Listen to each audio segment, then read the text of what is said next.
ಮಿತ್ರರೇ ನಮಸ್ಕಾರ. ಮಿತ್ರರೇ, ಭಾರತ ಫಿಫ್ತ್ ಜನರೇಷನ್ನ ಯಾವ ಫೈಟರ್ ಜೆಟ್ಟನ್ನು ಖರೀದಿ ಮಾಡೋದು?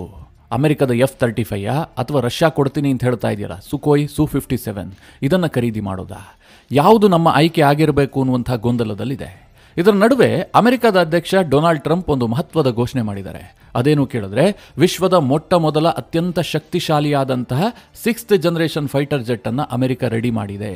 ಇಂತಹ ಫೈಟರ್ ಜೆಟ್ ಇಡೀ ವಿಶ್ವದಲ್ಲೇ ಇಲ್ಲ. ಈ ಹಿಂದೆ ಕೂಡ ಅವರು ಹಾಗೆ ಕ್ಲೈಮ್ ಮಾಡ್ತಾ ಇದ್ರು. ಅವರ ಬಳಿಯಲ್ಲಿ 5th ಜನರೇಷನ್ F-35 ಇತ್ತಲ್ಲ, ಅದನ್ನು ಕೂಡ ಅವರು ಹಾಗೆ ಕ್ಲೈಮ್ ಮಾಡ್ತಾ ಇದ್ರು.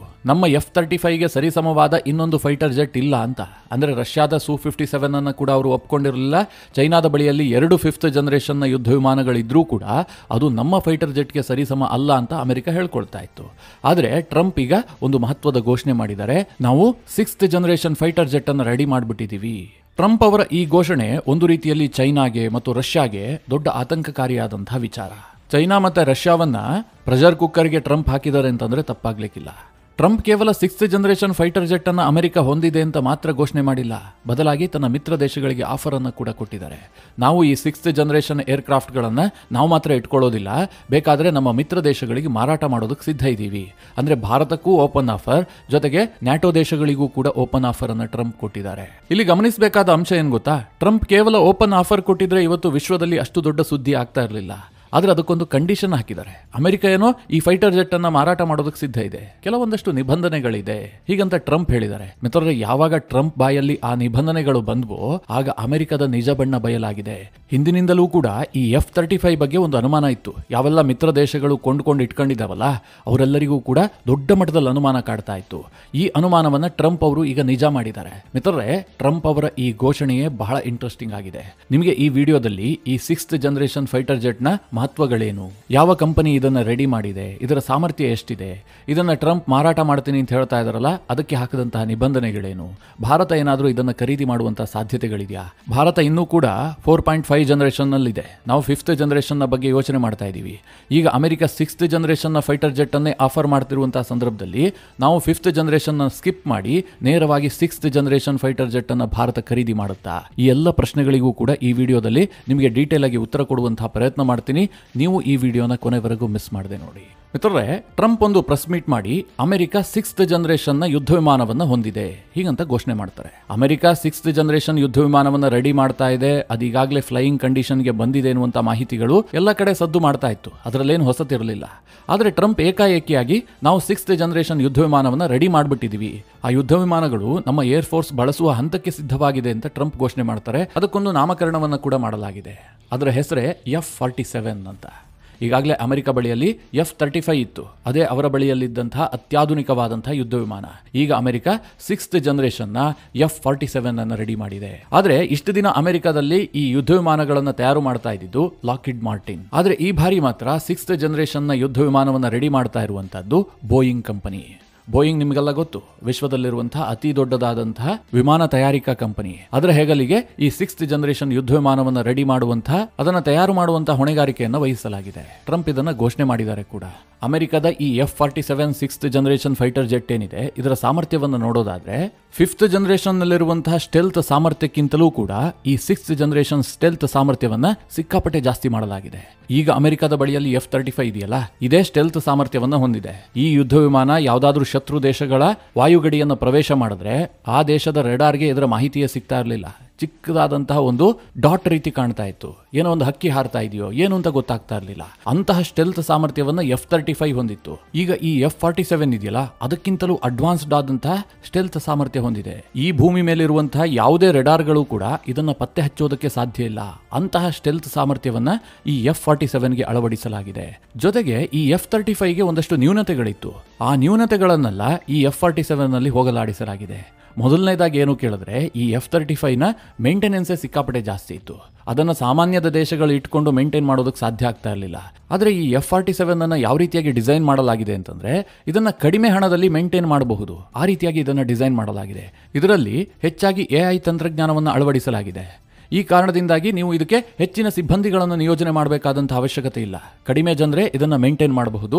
ಜೊತೆಗೆ ಇದು ಆಗಸದಲ್ಲಿರುವಂತಹ ಸಂದರ್ಭದಲ್ಲಿ ಡ್ರೋನ್ಗಳನ್ನು ಕೂಡ ಕಂಟ್ರೋಲ್ ಮಾಡುತ್ತೆ. ಇದು ಇದರ ಹೊಸ ಫೀಚರ್ಸ್. ಈಗಾಗಲೇ HAL ಕೂಡ ಇದನ್ನು ಡಿಸೈನ್ ಮಾಡ್ತಾ ಇದೆ. ಆದರೆ ಮಿತ್ರರೇ, ನಮ್ಮ HALನದ್ದು ಇನ್ನೂ ಕೂಡ ಡಿಸೈನಿಂಗ್ ಹಂತದಲ್ಲಿದೆ. ಆದರೆ ಅಮೆರಿಕ ಇದನ್ನು ಈಗಾಗಲೇ ಸಾಕಾರಗೊಳಿಸಿ ರೆಡಿ ಮಾಡಿ ಅಮೆರಿಕದ ಏರ್ಫೋರ್ಸ್ಗೆ ಕೊಟ್ಟುಬಿಟ್ಟಿದ್ದಾರೆ. ಉಳಿದಂತೆ ಈ F-47, F-35ನ ಇಂಪ್ರೂವ್ಡ್ ವರ್ಷನ್, ಅದನ್ನ ಬಿಟ್ಟು ಹೊಸದಾದಂತಹ ಯಾವುದೋ ದೊಡ್ಡ ಟೆಕ್ನಾಲಜಿಯನ್ನ ಇದರಲ್ಲಿ ಅಳವಡಿಸಿದ್ದಾರೆ ಅಂತ ಅಮೆರಿಕ ಯಾವುದನ್ನು ಹೇಳ್ಕೊಳ್ತಾ ಇಲ್ಲ. ಆದರೆ ಈ F-47 ಅನ್ನ America state of the art technology ಅಂತ ಘೋಷಣೆ ಮಾಡಿದೆ. ಇಷ್ಟಾದ್ರೂ ಸಹ ಅಮೆರಿಕ ಇದನ್ನ ಬೇರೆ ದೇಶಗಳಿಗೆ ಮಾರಾಟವನ್ನ ಕೂಡ ಮಾಡುತ್ತಂತೆ. ಟ್ರಂಪ್ ಇದನ್ನ ಘೋಷಣೆ ಮಾಡಿದ್ದಾರೆ, ನಾವೊಂದೇ ಇಟ್ಕೊಂಡಿರೋದಿಲ್ಲ, ನಮ್ಮ ಮಿತ್ರ ದೇಶಗಳಿಗೂ ಕೂಡ ಇದನ್ನ ಮಾರ್ತೀವಿ ಅಂತ. ಆದ್ರೆ ಆ ಸಂದರ್ಭದಲ್ಲಿ ಟ್ರಂಪ್ ಹೇಳಿದಂತಹ ಒಂದು ಮಾತು ಇಡೀ ವಿಶ್ವದಲ್ಲಿ ಚರ್ಚೆ ಆಗ್ತಾ ಇದೆ. ಅದೇನು ಕೇಳಿದ್ರೆ, ಅಮೆರಿಕದ ಏರ್ ಫೋರ್ಸ್ಗೆ ಏನು ರೆಡಿ ಮಾಡಲಾಗುತ್ತೆ F-47 ಯುದ್ಧ ವಿಮಾನಗಳನ್ನ, ಅದೇ ಯುದ್ಧ ವಿಮಾನಗಳನ್ನ ತನ್ನ ಮಿತ್ರ ದೇಶಗಳಿಗೆ ಕೊಡೋದಿಲ್ಲ. ಬದಲಾಗಿ ಅಮೆರಿಕದ ವಾಯುಸೇನೆ ಬಳಿಯಲ್ಲಿರುವಂತಹ F-47ಗಿಂತ 10% ಕಡಿಮೆ ಕ್ಷಮತೆ ಇರುವಂತಹ ಯುದ್ಧ ವಿಮಾನಗಳನ್ನ ತನ್ನ ಮಿತ್ರ ದೇಶಗಳಿಗೆ ಕೊಡ್ತೀವಿ. ಕೊಡುವಂತಹದ್ದು F-47 ಯುದ್ಧ ವಿಮಾನಗಳನ್ನೇ. ಆದರೆ ಅಮೆರಿಕದ ಬಳಿಯಲ್ಲಿರುವಂತಹ ಯುದ್ಧ ವಿಮಾನಗಳು ಮಿತ್ರ ದೇಶಗಳಿಗೆ ಕೊಡುವಂತಹ ಯುದ್ಧ ವಿಮಾನಗಳಿಗಿಂತಲೂ ಕೂಡ 10% ಹೆಚ್ಚು ಶಕ್ತಿಶಾಲಿಯಾಗಿರ್ತವೆ. ನಿಮಗೆ ಅರ್ಥ ಆಗ್ತಾ ಇದೆ ಅಂತ ಭಾವಿಸಿದ್ದೀನಿ. ಉದಾಹರಣೆಗೆ ಹೇಳೋದಾದ್ರೆ, ಈಗ ಅಮೆರಿಕದ ಬಳಿಯಲ್ಲಿ ಒಂದು F-47 ಯುದ್ಧ ವಿಮಾನ ಇರುತ್ತೆ, ಇನ್ನೊಂದು ಕಡೆಯಲ್ಲಿ UK ಕೂಡ ಅಂತಹದೇ ಒಂದು F-47 ಯುದ್ಧ ವಿಮಾನವನ್ನು ಖರೀದಿ ಮಾಡಿರುತ್ತೆ. ನಾಳೆ ಅಮೆರಿಕ ಮತ್ತು UK ನಡುವೆ ಯುದ್ಧ ಆಗತ್ತೆ ಅಂತ ಭಾವಿಸಿ.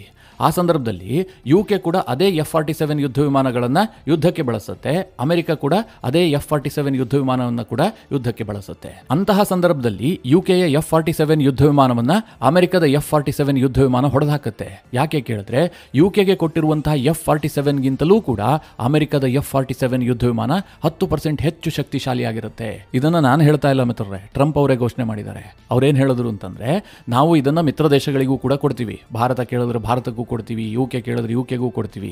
ಯಾರೆಲ್ಲ ಅಮೆರಿಕದ ಅಲೈ ಕಂಟ್ರಿಗಳಿದಾವೋ ಅವರೆಲ್ಲರಿಗೂ ಕೂಡ ನಾವು ಇದನ್ನ ಮಾರಾಟ ಮಾಡೋದಕ್ಕೆ ಸಿದ್ಧ ಇದ್ದೀವಿ. ಆದ್ರೆ ಏನ್ ಕಂಡೀಷನ್ ಅಂತಂದ್ರೆ, ನಮ್ಮಲ್ಲಿರುವಂತಹ ಯುದ್ಧ ವಿಮಾನಕ್ಕಿಂತಲೂ ಕೂಡ 10% ಅವರ ಯುದ್ಧ ವಿಮಾನಗಳು ವೀಕ್ ಆಗಿರ್ತವೆ. ಅದಕ್ಕೆ ಟ್ರಂಪ್ ಕಾರಣವನ್ನ ಕೂಡ ಕೊಟ್ಟಿದ್ದಾರೆ. ಇವತ್ತು ಅವರು ನಮ್ಮ ಮಿತ್ರ ದೇಶಗಳಾಗಿರ್ತಾರೆ, ನಾಳೆ ಶತ್ರುಗಳು ಕೂಡ ಆಗಬಹುದು.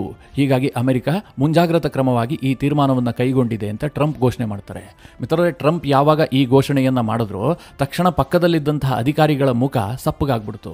ಯಾಕೆಂದ್ರೆ ಇದನ್ನೆಲ್ಲ ಘೋಷಣೆ ಮಾಡುವಂತಹ ವಿಚಾರ ಅಲ್ಲ.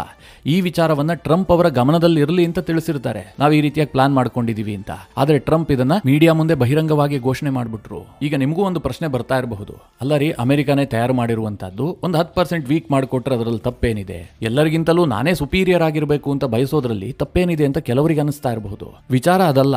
ಅಮೆರಿಕ ಬಗ್ಗೆ ಈ ಹಿಂದಿನಿಂದಲೂ ಕೂಡ ಒಂದು ದೊಡ್ಡ ಅನುಮಾನ ಇತ್ತು. ಆದ್ರೆ ಈಗ ಟ್ರಂಪ್ ಅವರ ಒಂದು ಹೇಳಿಕೆ ಆ ಅನುಮಾನವನ್ನ ನಿಜ ಮಾಡ್ತು. ಆ ಅನುಮಾನ ಏನು ಕೇಳಿದ್ರೆ, ಅಮೆರಿಕ ಈ ಹಿಂದಿನಿಂದಲೂ ಕೂಡ F-35 ಅನ್ನ ಮಾರಾಟ ಮಾಡ್ತಾ ಇತ್ತಲ್ಲ, ಅದರಲ್ಲಿ ಅಮೆರಿಕ ಕಿಲ್ಲಿಂಗ್ ಸ್ವಿಚ್ ಅನ್ನ ಅಳವಡಿಸಿದೆ. ಆ F-35 ಯುದ್ಧ ವಿಮಾನವನ್ನ ಬೈ ಮಾಡದಂತಹ ದೇಶಗಳು ನಾಳೆ ಏನಾದ್ರೂ ಅಮೆರಿಕ ವಿರುದ್ಧ ತಿರುಗಿ ಬಿದ್ದಿದ್ದೆ ಆದ್ರೆ ಅಮೆರಿಕ ಆ ಕಿಲ್ಲಿಂಗ್ ಸ್ವಿಚ್ ಅನ್ನ ಆನ್ ಮಾಡುತ್ತೆ. ಅಂತಹ ಸಂದರ್ಭದಲ್ಲಿ ಆ F-35 ಯಾವುದೇ ರೀತಿಯಲ್ಲೂ ಕೆಲಸ ಮಾಡೋದಿಲ್ಲ. ನೂರಾರು ಕೋಟಿ ಕೊಟ್ಟು ಬೈ ಮಾಡದಂತಹ F-35 ಯೂಸ್ಲೆಸ್ ಆಗ್ಬಿಡುತ್ತೆ. ಇಂತಹದೊಂದು ಅನುಮಾನ ಇತ್ತು. ಈಗ ಟ್ರಂಪೇ ಹೇಳ್ತಾ ಇದ್ದಾರೆ, ನಾವು 10% ವೀಕ್ ಆದಂತಹ ಯುದ್ಧ ವಿಮಾನವನ್ನ ಮಾರಾಟ ಮಾಡ್ತೀವಿ ಅಂತ. ಅಲ್ಲಿಗೆ ಮೊದಲಿದ್ದಂತಹ ಅನುಮಾನ ನಿಜ ಅಂತ ಆಯ್ತಲ್ಲ. ಇದರ ನಡುವೆ ಕೆಲವರಿಗೊಂದು ಪ್ರಶ್ನೆ ಬಂದಿರಬಹುದು, ನೀವು ಈಗ ಅಮೆರಿಕ ರೆಡಿ ಮಾಡಿದಂತಹ F-47 ಯುದ್ಧ ವಿಮಾನವನ್ನ ವಿಶ್ವದ ಮೊದಲ 6th ಜನರೇಷನ್ ಯುದ್ಧ ವಿಮಾನ ಅಂತ ಹೇಳ್ತಾ ಇದ್ರಿ, ಅಮೆರಿಕ ಕೂಡ ಅದನ್ನೇ ಕ್ಲೈಮ್ ಮಾಡ್ತಾ ಇದೆ. ಆದರೆ ಚೈನಾ ಕೆಲ ತಿಂಗಳ ಹಿಂದೆಯೇ ತನ್ನ 6th ಜನರೇಷನ್ ಯುದ್ಧ ವಿಮಾನವನ್ನ ಹಾರಿಸಿದೆಯಲ್ಲ, ಚೈನಾದ ಪತ್ರಿಕೆಗಳಲ್ಲೂ ಕೂಡ ಆ ವರದಿಗಳು ಬಂದಿದೆಯಲ್ಲ. ಅದು ಹೇಗೆ ಅಮೆರಿಕದ F-47 ಯುದ್ಧ ವಿಮಾನ ವಿಶ್ವದ ಮೊದಲ 6th ಜನರೇಷನ್ ಯುದ್ಧ ವಿಮಾನವಾಗತ್ತೆ? ಹೀಗೆ ನಿಮಗೆ ಅನಿಸ್ತಾ ಇರಬಹುದು. ಆದ್ರೆ ಮಿತ್ರರೇ, ಚೈನಾ ಎಲ್ಲೂ ಕೂಡ ಕ್ಲೈಮ್ ಮಾಡ್ಕೊಂಡಿಲ್ಲ ನಾವು 6th ಜನರೇಷನ್ನ ಯುದ್ಧ ವಿಮಾನವನ್ನು ರೆಡಿ ಮಾಡಿದ್ದೀವಿ ಅಂತ. ಚೈನಾದ ಅಧ್ಯಕ್ಷ ಕ್ಸಿ ಜಿನ್ಪಿಂಗ್ ಆಗಲಿ, ಚೈನಾದ ವಾಯುಸೇನೆ ಆಗಲಿ ಯಾರೂ ಕೂಡ ಹೇಳ್ಕೊಂಡಿಲ್ಲ. ಕೇವಲ ವರದಿಗಳಷ್ಟೇ. ಆ ವರದಿಗಳನ್ನು ನೀವು ನಂಬೋದಕ್ಕೆ ಹೇಗೆ ಸಾಧ್ಯ? ಆದರೆ ಯಾವಾಗ ಅಮೆರಿಕದ ಡೊನಾಲ್ಡ್ ಟ್ರಂಪ್ ಅವರು ನಾವು 6th ಜನರೇಷನ್ ಯುದ್ಧ ವಿಮಾನವನ್ನು ರೆಡಿ ಮಾಡಿದ್ದೀವಿ, ಅದು ಫ್ಲೈಯಿಂಗ್ ಕಂಡೀಷನ್ನಲ್ಲಿ ಇದೆ ಅಂತ ಘೋಷಣೆ ಮಾಡಿದ್ರು, ಅದಾದ ಕೆಲವೇ ಗಂಟೆಗಳಲ್ಲಿ ಚೈನಾದಿಂದ ಒಂದು ವಿಡಿಯೋ ರಿಲೀಸ್ ಆಯಿತು. ಆ ವಿಡಿಯೋದಲ್ಲಿ ಚೈನಾದ J-36 ಯುದ್ಧ ವಿಮಾನ ಆಗಸದಲ್ಲಿ ಹಾರ್ತಾ ಇದೆ. ಅಂದ್ರೆ ಚೈನಾ ಅಮೆರಿಕಕ್ಕೆ ಸಂದೇಶ ಕೊಡ್ತಾ ಇದೆ, ನಿಮ್ಮ ಬಳಿಯಲ್ಲಿ ಮಾತ್ರ 6th ಜನರೇಷನ್ನ ಯುದ್ಧ ವಿಮಾನ ಇರೋದಲ್ಲ, ನಮ್ಮ ಬಳಿಯಲ್ಲೂ ಕೂಡ ಇದೆ. ಅಲ್ಲಿಗೆ ನೀವು ಸೂಕ್ಷ್ಮವಾಗಿ ಗಮನಿಸಿ, ಅಮೆರಿಕ ಮತ್ತು ಚೈನಾದ ನಡುವೆ ಯಾವ ರೀತಿಯಾದಂತಹ ಶಸ್ತ್ರಾಸ್ತ್ರ ಪೈಪೋಟಿ ನಡೀತಾ ಇದೆ ಅಂತ. ಅಂತಿಮವಾಗಿ ಮಿತ್ರರೇ, ಈಗ ಅಮೆರಿಕದ ಅಧ್ಯಕ್ಷ ಹೇಳಿದಾರಲ್ಲ, F-47 ಅನ್ನ ನಾವು ಮಿತ್ರ ದೇಶಗಳಿಗೆ ಕೊಡ್ತೀವಿ ಅಂತ. ಭಾರತ ಏನಾದ್ರೂ ಬೈ ಮಾಡತ್ತಾ? ಭಾರತದ ವಾಯುಸೇನೆಗೆ ಕನಿಷ್ಠ ಪಕ್ಷ 12 ಸ್ಕ್ವಾಡ್ರನ್ ಯುದ್ಧ ವಿಮಾನಗಳು ಬೇಕು. ಅಷ್ಟೊಂದು ಕೊರತೆಯನ್ನ ಭಾರತದ ವಾಯುಸೇನೆ ಎದುರಿಸ್ತಾ ಇದೆ ಎನ್ನುವಂತಹ ವಿಚಾರ ನಿಮಗೆಲ್ಲ ಗೊತ್ತೇ ಇದೆ. ಹಾಗಾದ್ರೆ ಭಾರತ ಈಗ F-35 ಅನ್ನ ಖರೀದಿ ಮಾಡುವ ಬದಲಾಗಿ F-47 ಅನ್ನ ನೇರವಾಗಿ ಖರೀದಿ ಮಾಡುತ್ತಾ? ನಾವು 5th ಜನರೇಷನ್ ನ ಸ್ಕಿಪ್ ಮಾಡ್ತೀವಾ? ಹಾಗೇನಾದ್ರೂ ಯೋಚನೆ ಮಾಡುವಂತ ಸಾಧ್ಯತೆ ಇದೆಯಾ ಕೇಳಿದ್ರೆ ಮಿತ್ರರೇ, ಸಾಧ್ಯತೆಗಳು ತೀರಾ ಕಡಿಮೆ ಇದೆ. ಯಾಕೆಂದ್ರೆ ಟ್ರಂಪ್ ಅವರೇ ಘೋಷಣೆ ಮಾಡಿದಾರಲ್ಲ, ನಾವು 10% ವೀಕ್ ಆದಂತಹ ಯುದ್ಧ ವಿಮಾನವನ್ನ ಕೊಡ್ತೀವಿ ಅಂತ.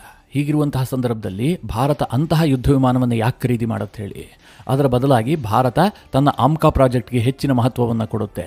ನಿಮಗೆಲ್ಲ ಗೊತ್ತೇ ಇದೆ, ಆಮ್ಕಾ ಭಾರತದ 6th ಜನರೇಷನ್ ಫೈಟರ್ ಜೆಟ್. ಇದನ್ನು HAL ರೆಡಿ ಮಾಡ್ತಾ ಇದೆ. ಆದರೆ ಇದು ತುಂಬಾ ವಿಳಂಬ ಆಗುತ್ತೆ. ಹಿಂದೆ ನಾನು ಆಮ್ಕಾ ಬಗ್ಗೆ ಮಾತನಾಡಿದಂತಹ ಸಂದರ್ಭದಲ್ಲಿ ಕೆಲವರು ಕಮೆಂಟ್ ಹಾಕಿದ್ರು, ಭಾರತದಲ್ಲಿ ಇದೆಲ್ಲ ಸಾಧ್ಯನೇನ್ರಿ, ಈ ರೀತಿಯ ಕಥೆಗಳನ್ನು ಹೇಳ್ತಾ ಇದ್ದಾರೆ. ನಮ್ಮ ಏರ್ ಚೀಫ್ ಮಾರ್ಷಲ್ ಅವರೇ ತೇಜಸ್ ಬಗ್ಗೆ ಅಸಮಾಧಾನವನ್ನು ವ್ಯಕ್ತಪಡಿಸಿದ್ದಾರೆ. 40 ವರ್ಷದಲ್ಲಿ 40 ಯುದ್ಧ ವಿಮಾನವನ್ನು ಕೊಟ್ಟಿಲ್ಲ, ಇಂತಹ HAL ಅನ್ನು ನಾವು ನಂಬೋದಾದ್ರೂ ಹೇಗೆ ಅಂತ ನಮ್ಮ ಏರ್ ಚೀಫ್ ಮಾರ್ಷಲ್ ಅವರೇ ಪ್ರಶ್ನೆ ಕೇಳಿದಾರಲ್ಲ. ಹೀಗಿರುವಂತಹ ಸಂದರ್ಭದಲ್ಲಿ ನಾವು ಆಮ್ಕಾ ಬಗ್ಗೆ ನಿರೀಕ್ಷೆ ಇಟ್ಕೊಳ್ಳೋದಕ್ಕೆ ಸಾಧ್ಯವಾ? ಹೀಗೆಲ್ಲ ಕೆಲವರಿಗೆ ಒಂದು ಪ್ರಶ್ನೆಗಳಿದೆ. ಹಿಂದೆ ಕಮೆಂಟ್ ಕೂಡ ಹಾಕಿದ್ರು. ಮಿತ್ರರೇ, ನಾನು ಒಂದು ಮಾತನ್ನು ಹೇಳ್ತೀನಿ, ಈ ರೀತಿಯಾಗಿ ಮಾತನಾಡುವಂಥದ್ದು ಸಹಜ. ಯಾಕೆಂದರೆ ಭಾರತದ ವ್ಯವಸ್ಥೆಯನ್ನು ನೋಡಿದ್ರೆ ನಮಗೆ ಅಂತಹ ಪ್ರಶ್ನೆಗಳು ಕೂಡ ಉದ್ಭವಿಸುತ್ತೆ. ಕಳೆದ 10 ವರ್ಷದ ಹಿಂದೆ ನೀವ್ಯಾರಾದರೂ ಅಂದುಕೊಂಡಿದ್ರಾ ಭಾರತದ ಇಸ್ರೋ ಚಂದ್ರಯಾನವನ್ನು ಮಾಡುತ್ತೆ, ಚಂದ್ರನಲ್ಲಿ ತನ್ನ ರೋವರನ್ನು ಲ್ಯಾಂಡ್ ಮಾಡುತ್ತೆ? ಈ ರೀತಿಯ ಕಲ್ಪನೆಗಳಾದರೂ ನಮ್ಮ ತಲೆಯಲ್ಲಿ ಬಂದಿತ್ತಾ? ಆದರೆ ಇಸ್ರೋ ಇವತ್ತು ಸಾಧನೆ ಮಾಡಿ ತೋರಿಸಿಲ್ವಾ? ಅವತ್ತೂ ಕೂಡ ಭಾರತದಲ್ಲಿ ಭ್ರಷ್ಟಾಚಾರ ಇತ್ತು, ಇವತ್ತೂ ಕೂಡ ಭಾರತದಲ್ಲಿ ಭ್ರಷ್ಟಾಚಾರ ಇದೆ. ಅವತ್ತೂ ಕೂಡ ನಮ್ಮ ವ್ಯವಸ್ಥೆಯಲ್ಲಿ ಸಾಕಷ್ಟು ಲೋಪ ಇತ್ತು, ಇವತ್ತೂ ಕೂಡ ಇದೆ. ಆದರೂ ಕೂಡ ಒಂದಷ್ಟು ಜನ ದೇಶ ಪ್ರೇಮಿಗಳು ದೇಶಕ್ಕೋಸ್ಕರವಾಗಿ ಹಗಲು ರಾತ್ರಿ ಕೆಲಸ ಮಾಡ್ತಾ ಇರ್ತಾರೆ. ಹೀಗಾಗಿ ಭಾರತದ ಕನಸಾದಂತಹ ಆಮ್ಕಾ ಪ್ರಾಜೆಕ್ಟ್ ಏನಿದೆ, ಇದು ಕೂಡ ಕೈಲಾಗದಂತಹ ವಿಚಾರವೇನಲ್ಲ. ಇವತ್ತಲ್ಲ ನಾಳೆ ಅದು ಸಾಧ್ಯ ಆಗೇ ಆಗತ್ತೆ. ಆದರೆ ಇದಕ್ಕೆ ನಾವು ಸ್ವಲ್ಪ ಸ್ಪೀಡಪ್ ಮಾಡಬೇಕು. 2032-34 ಒಳಗಾಗಿ ಈ ಆಮ್ಕಾ ಯುದ್ಧ ವಿಮಾನಗಳು ಭಾರತದ ವಾಯುಸೇನೆಯನ್ನ ಸೇರಿಕೊಳ್ತವೆ ಅಂತ ಹೇಳಲಾಗುತ್ತೆ. ಮಿತ್ರರೇ, ಈ ಡೆಡ್ ಲೈನ್ ಅನ್ನ ಇನ್ನಷ್ಟು ಕಡಿಮೆ ಮಾಡಬೇಕೇ ಹೊರತು ಜಾಸ್ತಿ ಮಾಡಬಾರ್ದು. 2035 ನಂತರ HAL AMCA ಅನ್ನ ರೆಡಿ ಮಾಡಿದ್ದೇ ಆದರೆ ಅದಕ್ಕೆ ಹೆಚ್ಚಿನ ವ್ಯಾಲ್ಯೂ ಇರೋದಿಲ್ಲ. ಈಗಾಗಲೇ ಅಮೆರಿಕ 6th ಜನರೇಷನ್ನ ಫೈಟರ್ ಜೆಟ್ ಅನ್ನ ರೆಡಿ ಮಾಡಿದ್ದಾಗಿದೆ. 2035 ವೇಳೆಗೆ ಅವರು 7th ಜನರೇಷನ್ಗೆ ಹೋಗಿರ್ತಾರೆ, ಅಥವಾ ಅವರು 7.5ಗೆ ಹೋಗಿರ್ತಾರೆ. ಆ ಸಂದರ್ಭದಲ್ಲಿ ನಾವು 6th ಜನರೇಷನ್ ಫೈಟರ್ ಜೆಟ್ ಅನ್ನು ರೆಡಿ ಮಾಡಿದ್ರೆ ಅದಕ್ಕೇನಾದ್ರೂ ಬೆಲೆ ಇರುತ್ತಾ? ಹೀಗಾಗಿ ಭಾರತ ಫ್ರಾನ್ಸ್ ಇಲ್ಲ ರಷ್ಯಾದ ಜೊತೆಗೆ ಕೊಲಾಬ್ರೇಷನ್ ಮಾಡಿಕೊಂಡು ಆದಷ್ಟು ಶೀಘ್ರದಲ್ಲಿ ನಮ್ಮ ಆಮ್ಕಾ ಪ್ರಾಜೆಕ್ಟ್ ಅನ್ನ ಜಾರಿಗೆ ತರಬೇಕು. ಅದನ್ನ ಬಿಟ್ಟು ಈ ಅಮೆರಿಕ ದರ್ಪದಿಂದ ನಾವು 10% ಟೋನ್ ಡೌನ್ ಮಾಡಿದಂತಹ ಯುದ್ಧ ವಿಮಾನಗಳನ್ನ ಕೊಡ್ತೀವಿ, ಸ್ವಲ್ಪ ವೀಕ್ ಆದಂತಹ ಯುದ್ಧ ವಿಮಾನಗಳನ್ನ ಕೊಡ್ತೀವಿ, ಇಂತಹ ಆಫರ್ಗಳನ್ನು ಮಾಡಿದ್ರೆ ಭಾರತದಂತಹ ದೇಶ ಅದನ್ನು ತಿರಸ್ಕಾರ ಮಾಡಬೇಕು. ಇದು ನನ್ನ ವೈಯಕ್ತಿಕ ಅಭಿಪ್ರಾಯ. ಮಿತ್ರರೇ, ಈ ಬಗ್ಗೆ ನೀವೇನು ಹೇಳ್ತೀರಿ? ನಿಮ್ಮ ಅನಿಸಿಕೆ ಅಭಿಪ್ರಾಯಗಳನ್ನು ಕಮೆಂಟ್ ಮಾಡುವ ಮೂಲಕ ನಮಗೆ ತಿಳಿಸಿ. ಹಾಗೆ ನಿಮಗೆ ಈ ವಿಡಿಯೋ ಇಷ್ಟವಾದರೆ ಲೈಕ್ ಮಾಡಿ. ಜೊತೆಗೆ ನೀವಿನ್ನೂ ನಿಮ್ಮ ನೆಚ್ಚಿನ ಸಂಸ್ಕಾರ ಸೌರಭ ಯೂಟ್ಯೂಬ್ ಚಾನಲ್ನ ಸಬ್ಸ್ಕ್ರೈಬ್ ಮಾಡಿಲ್ಲ ಅಂತಾದರೆ ಈ ಕೂಡಲೇ ಸಬ್ಸ್ಕ್ರೈಬ್ ಮಾಡಿ. ಮುಂದಿನ ಎಲ್ಲ ಅಪ್ಡೇಟ್ಗಳ ನೋಟಿಫಿಕೇಷನ್ಗಾಗಿ